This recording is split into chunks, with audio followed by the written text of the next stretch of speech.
Well, at this point, I've done so much research on this. I have to tell you, there's only one way this is going.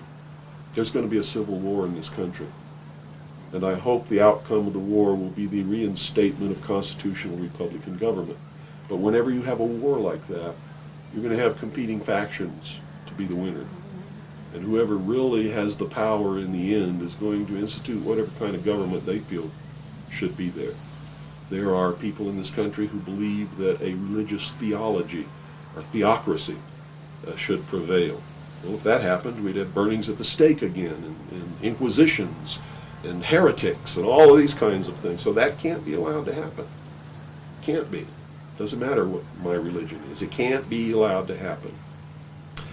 There are people who want a socialist government, much like the one in Sweden. There are people who want to create in the United States what the Soviet Union had hoped to be.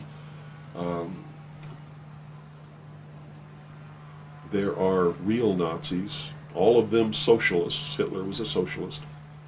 So I see the future as being tremendously dangerous for all of us.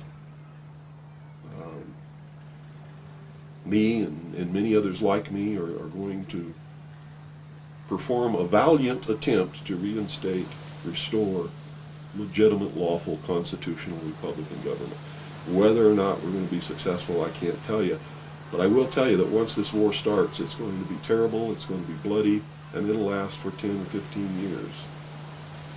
That's the nature of this kind of conflict. If you look around at all these mountains around here, there's enough guns, ammunition, supplies, clothing, and food buried in these mountains to support an army for 15 years.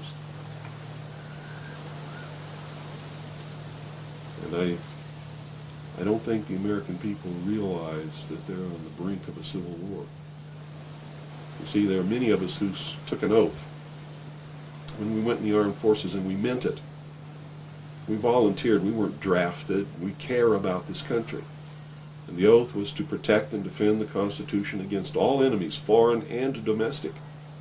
And we will fulfill that oath, even if it means we die in the process of doing it. It's that simple.